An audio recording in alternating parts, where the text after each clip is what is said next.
बहुत समय पहले की बात है। एक छोटे से गांव में एक परिवार रहता था। उसमें एक माँ और उसके पिताजी रहते थे। उनका एक बेटा भी था जिसका नाम कार्तिक था। कार्तिक अपने माँ बाप का बहुत ही ध्यान रखता था। वह उनकी हर बात मानता था। वह अपने माँ बाप का हर काम करता था।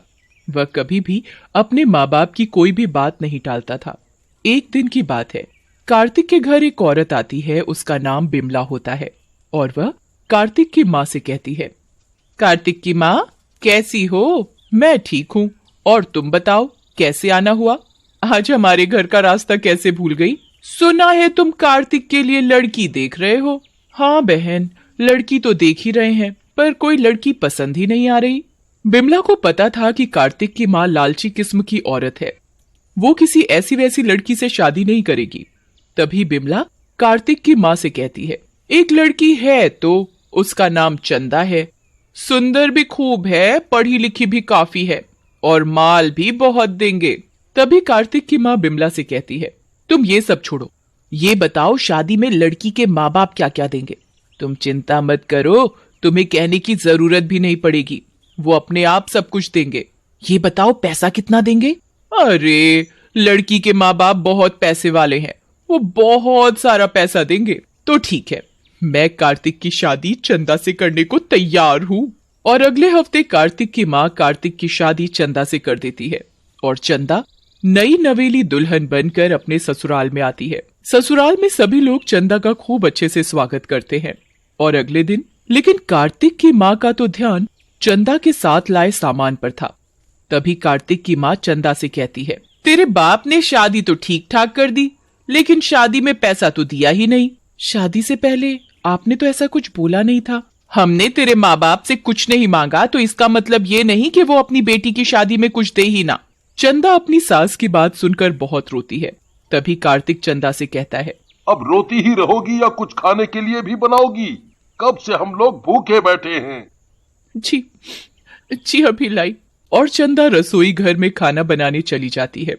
तभी उसकी सास चंदा को आवाज लगाती है, अब खाना ही बनाती रहेगी या चाय भी पिलाएगी? चंदा रसोई में से आवाज लगाती है, जी माँ जी, अभी लाई। और चंदा चाय बनाकर ले आती है। जैसे ही चंदा की सास चाय पीती है, छी, इतनी गंदी चाय! तेरी माँ ने तुझे चाय बनाना भी नहीं सिखाया।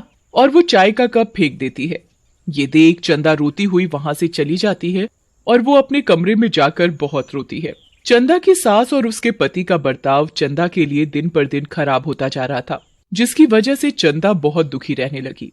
एक दिन की बात है, चंदा की सास चंदा से कहती है, चंदा, सुन चंदा, घर का एसी खराब हो गया है, अपने घर जाकर अपने बाप से एसी मांग कर ला। चंदा अपनी सास से कहती है, माँ जी, मैं कैसे अपने घर वालों से एसी मांग कर लाऊं? तभी कार्तिक भी चंदा से कहता है, माँ ने कह दिया ना, एसी मांग कर लाना है तो लाना है।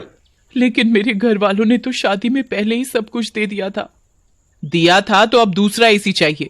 कार्तिक और अपनी सास की बात सुनकर चंदा बहुत रोती है और वो अपने घर वालों से जाकर एसी मांग कर लाती है।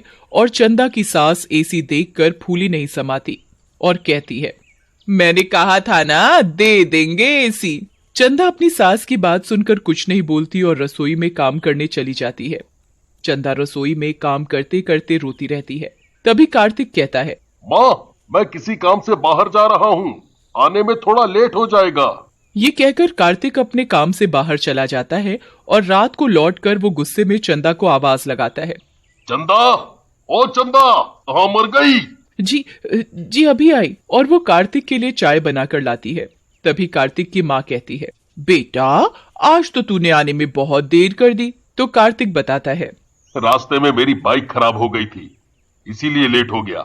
बड़ी मुश्किल से घर पहुंचा हूँ, अब तो बिना बाइक के ही काम पर जाना पड़ेगा। तभी माँ कहती है, बिना बाइक के क्यों जाना पड़ेगा? ये चंदा है ना, ये लाएगी अपने घर वालों से मांगकर। तभी चंदा रसोई में खड़ी उन लोगों की बातें सुन रही होती है और तभी वो रसोई से बाहर आकर कहती है, माँ जी, मैं अब अपने घर वालों से कुछ भी मांग कर नहीं लाऊंगी। आप लोगों ने मुझसे पहले ही इतना कुछ मंगवा लिया है, अब मैं उन लोगों से कुछ भी नहीं मांग कर लाऊंगी। चंदा की बात सुनकर चंदा की सास और उसका पति उसे बहुत मारते हैं। इस तरह उन लोगों का लालच दिन पर दिन बढ़ता ही जा रहा था, पर चंदा चाह कर भी कुछ नहीं कर पा रही। एक दिन चंदा की सास चंदा से कहती है, ए चंदा सुन, कल लोहड़ी है और तुझे आज पूरे घर की अच्छे से सफाई करनी है। जी माँ जी, मैं अच्छे से पूरे घर की सफाई कर लूंगी। तभी चंदा की सास चंदा से कहती है, सफाई करने के बाद अपने घर चली जाना। और सुन, ये तेरी पहली लोहड़ी है, उनको बोलना कि कल पैसे और गिफ्ट लेकर आए, ये नहीं कि हाथ हिलाते हुए आ जाए। जब देखो खाली हाथ चले आए। माँ जी, जितना उनके बस का है वो अपनी तरफ से आपको पैसे और गिफ्ट देने की ज्यादा से ज्यादा कोशिश करते हैं। मुझसे जबान लड़ाती है, पर माँ जी वो कहाँ से ला कर देंगे? उनकी हालत तो पहले से ही खराब चल रही है, उनके पास अब देने को कुछ नहीं बचा। मुझे कुछ नहीं पता, मैंने कह दिया तो कह दिया। चंदा की सास चंदा की एक नहीं सुनती और वो घर की सफाई में लग जाती है। और अगले दिन सास चंदा से कहती है, आज लोहड़ी है, तूने अपने घर वालों से बोल दिया ना कि आज गिफ्ट और पैसे लेकर आने हैं। चंदा अपनी सास की बात सुनकर कुछ नहीं बोलती और शाम के समय घर के सभी लोग लोहड़ी जलाकर बैठे हुए थे। तभी चंदा के माँ बाप आते हैं और वो चंदा को खाली मिठाई ही लाकर देते हैं और फिर वो अपने घर चले जाते हैं। तभी चंदा की सास और पति चंदा से कहते हैं, तेरे माँ बाप ये मिठाई लाते हुए शर्म नहीं आई? माँ जी, उनके पास आपको देने के लिए कुछ भी नहीं है, उनका काम भी बंद हो गया है, वो कहाँ से देंगे? ये बात सुनकर कार्तिक और उसकी माँ गुस्से से आग बबूला हो जाते हैं और वो चंदा को बहुत मारते हैं। चंदा बेचारी रोती हुई कहती है, मुझे मत मारो, मुझे छोड़ दो। छोड़ दे। तभी कार्तिक की माँ कहती है, ये ऐसे नहीं मानेगी, इसे और मार। कार्तिक चंदा को इतना मारता है कि वो लोहड़ी की आग में गिर जाती है और चंदा के कपड़ों में आग लग जाती है और वो चिल्लाती है, कोई बचाओ, मैं जल रही हूँ, बचाओ। वो चिल्लाती रहती है पर उसे कोई नहीं बचाता और वो पूरी तरह जलकर मर जाती है और वो एक चुड़ैल बन जाती है।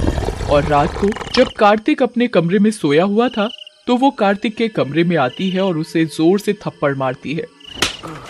तभी कार्तिक की आंख खुल जाती है मम्मी। और वो चुड़ैल को देखकर चिल्लाने लगता है, चुड़ैल, चुड़ैल, कोई बचाओ। बचाओ, कोई नहीं बचाएगा तुझे, तू चाहे कितना भी चिल्ला ले। चुड़ैल की शक्ति से कार्तिक के चिल्लाने की आवाज किसी को सुनाई नहीं देती और चुड़ैल कार्तिक के बाल पकड़कर कार्तिक को बहुत मारती है।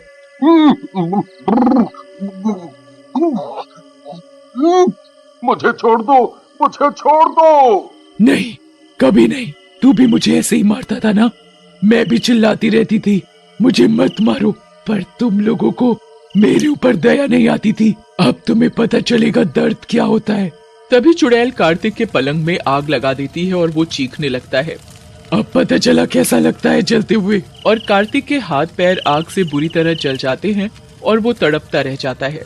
और अगले दिन कार्तिक की माँ कार्तिक की यह हालत देखकर रोने लगती है और कार्तिक से पूछने लगती है, ये तेरी हालत कैसे हुई? पर कार्तिक इतनी बुरी तरह जल जाता है कि वो बता ही नहीं पाता कि ये सब चंदा ने किया है।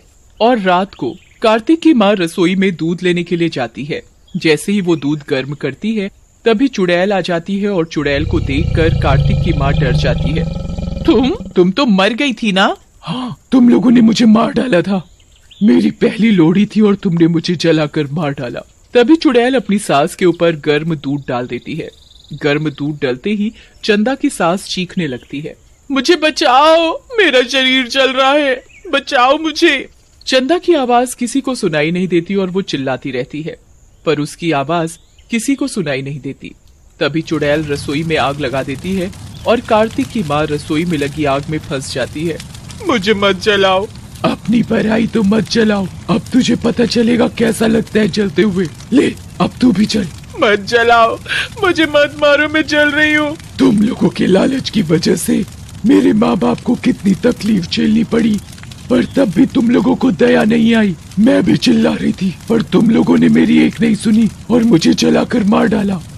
मुझे माफ कर दो, छोड़ दो मुझे।